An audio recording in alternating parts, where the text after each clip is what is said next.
di tempat kamarnya itu nggak ada tempat kasur, boro-boro, nggak ada selimut, nggak ada bantal. Jadi si bantalnya itu pakai aqua guys, ya Allah, aqua yang kosong itu terus dimasukin ke plastik bekas roti, terus diikat mungkinnya, terus ditidurin jadi bantal.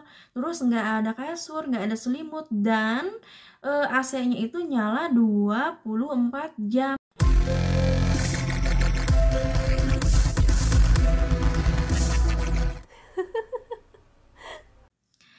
Halo guys, Assalamualaikum warahmatullahi wabarakatuh. Ketemu lagi bersama Nia Safitri Cianjur.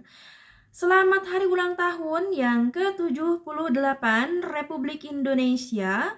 Semoga negara Indonesia semakin maju, semakin sukses, semakin makmur ya. Semoga warga Indonesianya juga semakin sukses juga, terutama yang lagi merantau, yang di perantauan. Semoga kita pulang membawa kesuksesan ya kan untuk keluarga tercinta.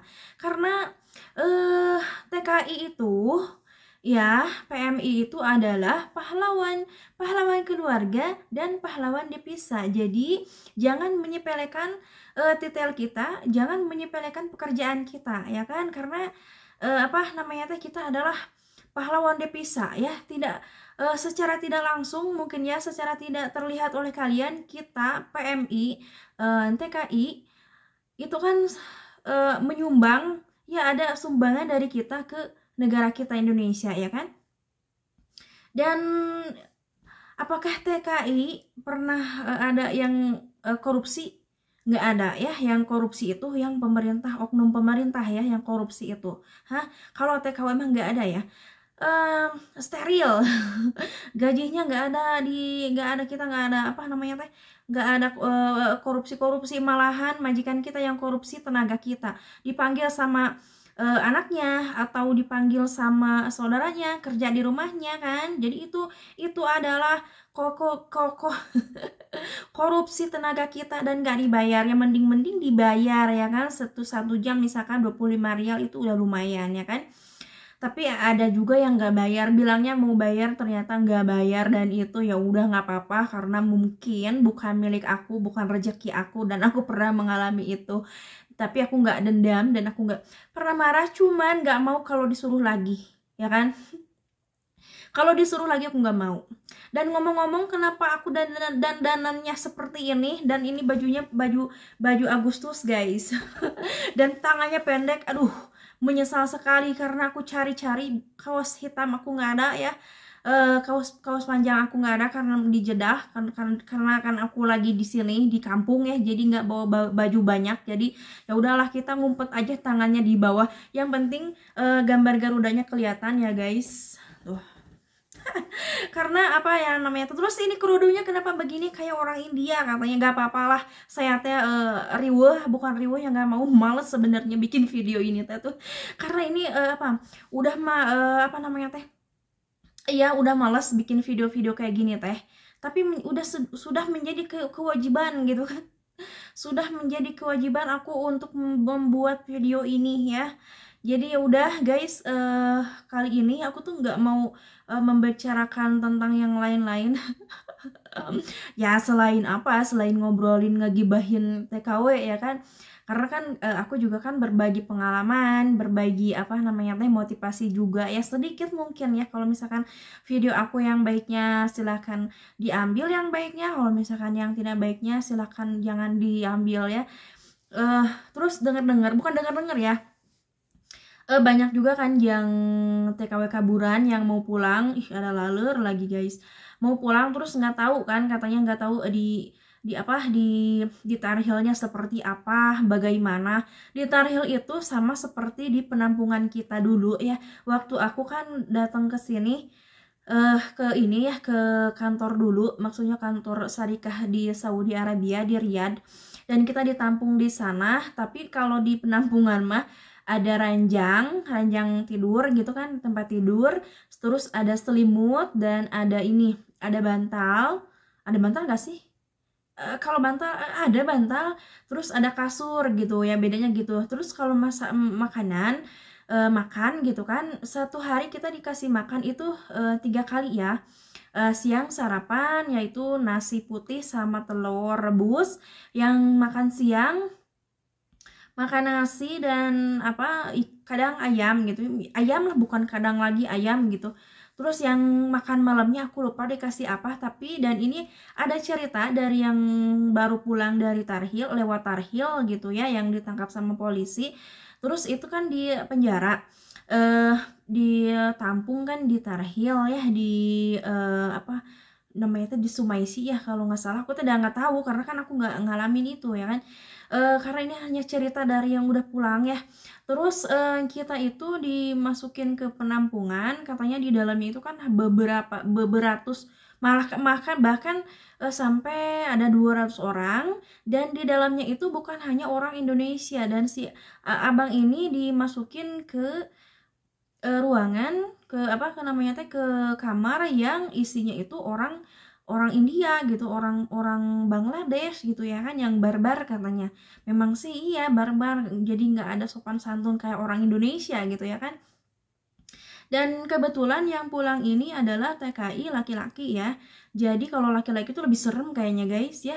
Mungkin kalau TKW mah, untuk TKW mah mungkin nggak seperti seseram ini gitu, seseram laki-laki. Karena laki-laki mah katanya di tempat kamarnya itu nggak ada tempat kasur, boro-boro, nggak ada selimut, nggak ada bantal.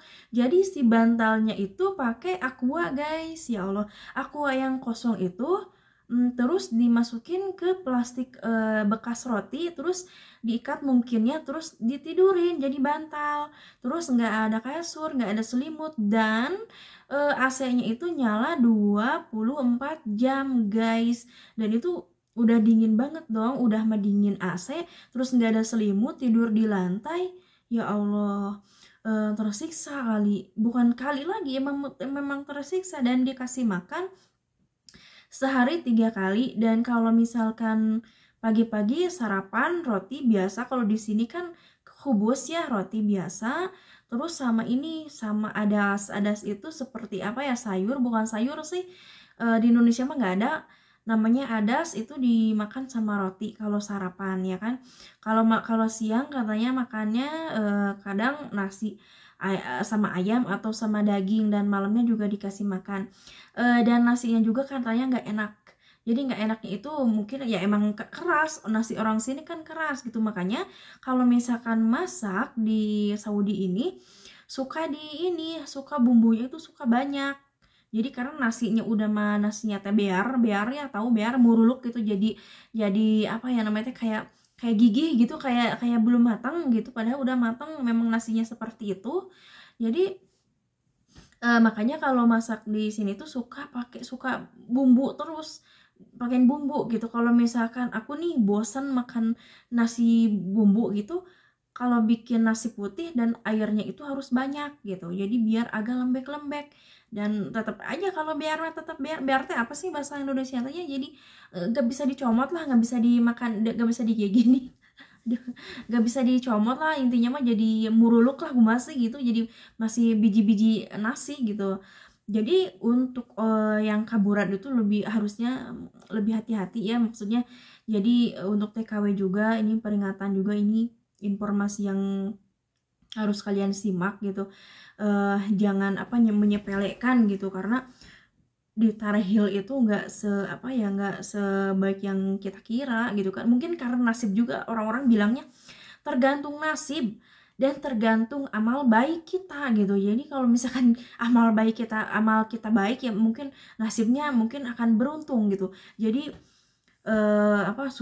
susahnya itu kan makannya susah, terus tidurnya susah, terus terbatas, pokoknya ya makannya terbatas, dan minumnya juga terbatas. Makanya banyak yang susah buang air besar karena kekurangan minum, dan makanannya juga kan keras ya nasinya. Terus kalau misalkan sakit, jangan mau dibawa ke rumah sakit, karena katanya di rumah sakit itu banyak yang sakit. Terus dan kita bukannya diobatin malah dimarahin gitu kalau misalkan ke rumah sakitnya berkali-kali gitu, ada yang 2 kali katanya, kasihan ya.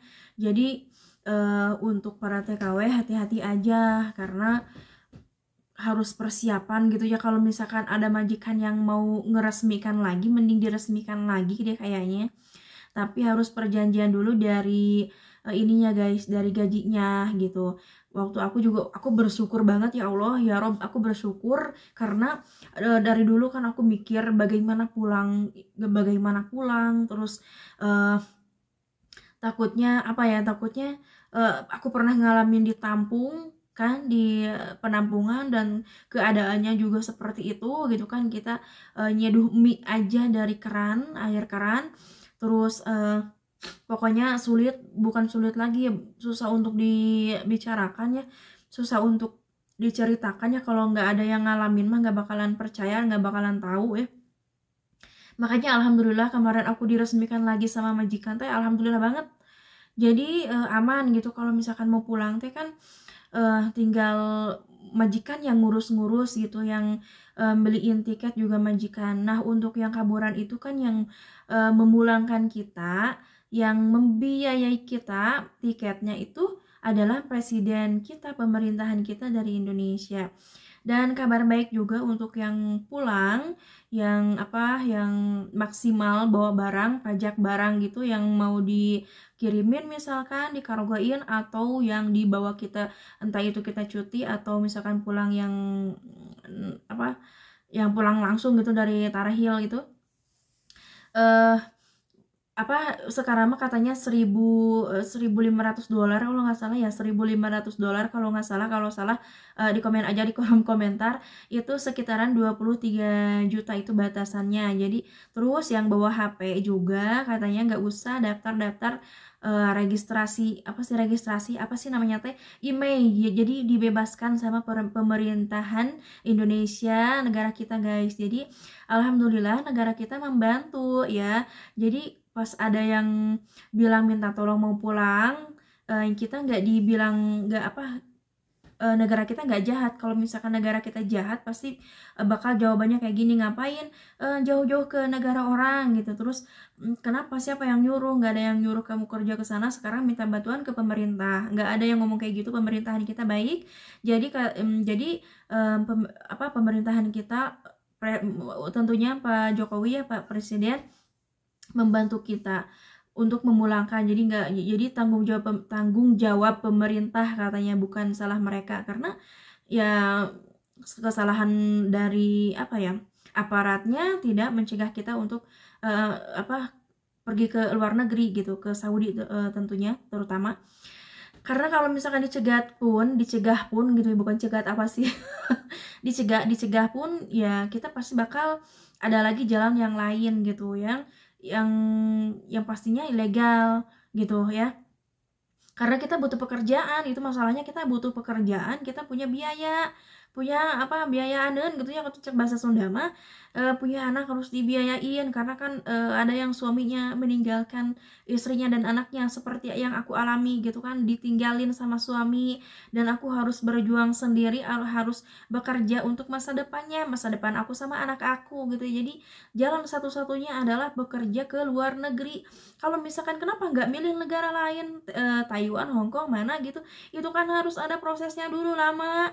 Harus prosesnya bahasa, harus pintar bahasa Inggris. Dan aku teh nggak tahu bahasa Inggris teh, karena dari waktu sekolah dulu SD SMP aku teh males banget bahasa Inggris teh nyaho. Karena males belajar dan nggak mau tahu gitu kan, nggak mau belajar. Jadi sekarang teh menyesal nggak bisa bahasa Inggris.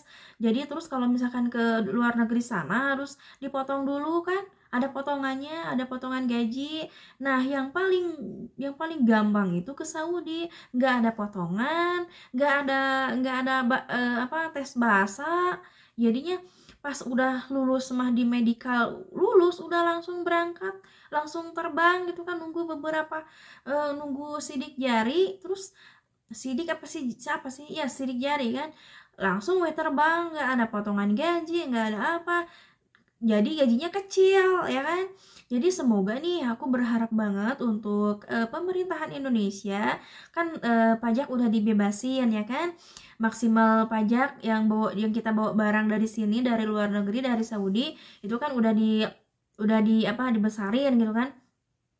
Nah, sekarang gajinya Pak ya, nantilah mungkin kalau misalkan walaupun ganti presidennya sama Bapak Prabowo 2024, Bapak harus memperhatikan karena kami ini butuh pekerjaan di Saudi Arabia ini ya, Saudi Arabia. Jadi ngomongnya belepotan, maaf ya. Terus gajinya harus dinaikin gitu ya kan, jangan 1.200 atau 1.300 atau mahikana naon ya, belikan pulsa oke mahal Pak, mahal di sini teh kan. Kadang kalau misalkan majikannya pelit, kita harus beli makanan sendiri, harus beli internet sendiri kan. Jadi di sini segala mahal gitu. Jadi bebelian teh mahal, serba mahal pokoknya mah ya. Apalagi kalau misalkan kita beli produk Indonesia. Produk-produk Indonesia dijual di sini 2 kali lipat, guys. Makanya cepet kaya yang jualan di sini ya. Harga misalkan nih, harga MS Glow ini aku sebut aja namanya. Apa namanya teh, krem gitu kan booming banget di sini di Arab Saudi. Itu di Indonesia kan dijualnya 300.000 ya, mungkin 350.000 ya. Kalau di sini berapa? 300 rial. 300 rial itu kalau sok kalikan 4.000, sekarang lagi naik berapa? Udah 800.000, 700-an, normalnya 700.000 guys. Itu satu paket MS Glow itu. Dan aku pernah beli guys, aku pernah beli langsung dari Indonesia, aku kirim, dan ternyata mahal ongkosnya, udah gitu mahal ongkosnya. Dan ternyata yang pertama mah kena bea cukai nggak nyampe, kalau bajunya nyampe, bukan make up ya, skincare-nya nggak nyampe, saking aku pengen glowing waktu itu guys. terus beli lagi yang kedua kalinya, dan itu alhamdulillahnya nyampe ke sini, tapi ongkosnya mahal banget guys. Dan isi si kremnya itu anjir dikit banget, mungkin beberapa hari juga udah habis. Terus nanti bakal hitam lagi kalau nggak pakai krem. Makanya udah memutuskan aku tidak memakai krem-krem lagi guys, apalagi harus beli krem Indonesia, produk Indonesia di sini. Aduh, bikin kita bangkrut asli ya. Jadi makanya biarinlah seadanya gitu kan sekarang mah. Jadi nggak mikirin yang itu, mikirin teh ngumpulin uang di sekarang mah ya. Jadi makanya ini untuk kaburan ya, khusus untuk kaburan dan untuk semuanya kita harus pintar-pintar menyimpan uang ya. Kalau enggak, kita dikirimkan ke Indonesia dan dikelola sama orang rumah gitu kan, sama keluarga kita yang bisa kita percaya, investasikan uangnya. Karena kan kalau misalkan pekerja PNS mah ada pensiunannya, tapi kalau TKW mah kan gaji besar nggak ada pensiunnya. Makanya di gaji itu kita manfaatin untuk masa depan gitu ya. Terus untuk kaburan, khusus untuk kaburan, kalau misalkan kalian jangan terlalu banyak megang uang ya. Kan kita nggak tahu, nasib kita nggak tahu, mungkin tiba-tiba ditangkap polisi di jalan dan kita bawa uang banyak, itu akan diambil sama polisi kata siapa, kata saudara-saudara majikan. Jadi kamu jangan membawa uang terlalu banyak. Itu waktu aku masih kaburan ya guys, karena uangnya nanti diambil sama polisi. Mungkin oknum polisi yang jahat misalkan diambil, yang tidak amanah diambil kita uangnya, karena kan tahu kita ilegal ya, kita nggak bayar pajak, tinggal di negara orang gitu. Jadi harus hati-hati. Lebih baik ya aku saranin ke kalian, kalau jangan memegang uang terlalu banyak ya. Pegang aja beberapa ratus rial gitu buat kebutuhan atau apa gitu kan. Takutnya kan kita sakit, kalau nggak ada uang gimana gitu ya kan. Kalau dulu nih ya, aku kan belum tahu dan masih polos.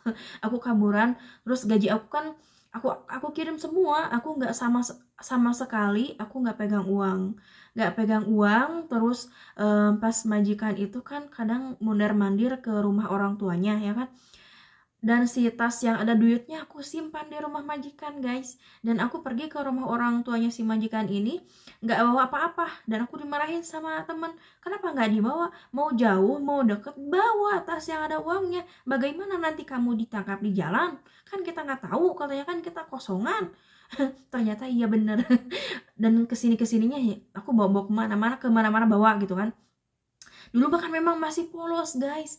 2018 aku kabur, aku berangkat ke Saudi itu umur 23 tahun guys. 2017 kan, 2017. Terus 2018 aku kabur dan nggak tahu gitu gimana. Pokoknya takut aja gitu. Tapi uang nggak dibawa gitu kan, aneh. Terus uang harus dikirim semua lagi. Dikirim semua, aku nggak megang uang. Dan aku dimarahin juga sama temen. Megang 100 ke 200 ke, kalau misalkan kamu sakit gimana, kalau kamu gini-gini gimana gitu. Karena memang iya betul guys, aku ngasih tahu juga ke kalian, jangan pernah menghabiskan uang kalian untuk dikirim ke Indonesia. Jadi sisainlah di dompetnya berapa gitu kan. Jaga-jaga aja, kalau misalkan ditangkap di jalan, kita nggak ada dikasih ampun, kita nggak bisa pulang dulu ke kontrakan misalkan, nggak bisa. Langsung dibawa ke tarhil, langsung di ini guys, sidik jari gitu, langsung dibawa ke penampungan, langsung kita diproses untuk pulang. Jadi kalau misalkan belum siap pulang jangan aneh-aneh. Kalau misalkan kerja, cicing we di tempat kerja gitu kan, di majikan aman, paling aman di majikan, nggak boleh kemana-mana, nggak usah pergi ke kontrakan. Apalagi sekarang lagi ini ya, lagi ada apa namanya operasian besar-besaran gitu, masuk ke kontrakan-kontrakan, dan harus hati-hati ya untuk kaburan. Kalau yang udah terlanjur kabur harus hati-hati, dan yang niat mau kabur, aduh hati-hati ya Neng ya, jangan sampai kamu terbawa arus. Katanya teman aku nggak baik-baik aja kabur, nggak apa-apa begini-begini, kan itu nasib orang ya kan, beda lagi mungkin nasib kamu bagaimana, nggak tahu nanti kamu dijual. Aduh, aku juga serem sampai sampai ke bawah mimpi, sampai keinget-inget sekarang. Jadi kagetnya itu sekarang. Kemarin dulu mah kan nggak kaget ya, nggak takut, langsung kabur gitu. Sekarang takutnya, jadi gegebegan hati gitu kan, takutnya aduh gimana kalau misalkan dulu itu aku diambil sama supir atau siapa, terus aku diperkaos, atau aku disekap di kamarnya, atau aku di gimana. Aduh serem banget guys, sampai kan banyak ada pembunuhan kayak gitu. Terus yang dipaksa, aduh takut pokoknya mah ya. Jadi yang mau kabur teh hati-hati, jangan. Aku bilang, aku saranin ke kalian gak usah kabur ya.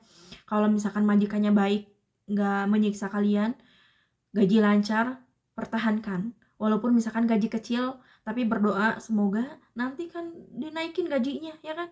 Jadi jangan lalu mengambil jalan pintas, jangan ya. Terus yang terlanjur kabur ya udah, kamu hati-hati aja, jangan sombong, jangan kalau dikasih tahu teh jangan jangan gede hulu lah, sombong gitu ya. Dikasih tahu teh malah ngaledek gitu ya, malah memusuhin gitu. Harusnya dengerin ya. Jadi ya udah guys, ya udah segitu aja videonya dari aku. Wassalamualaikum warahmatullahi wabarakatuh.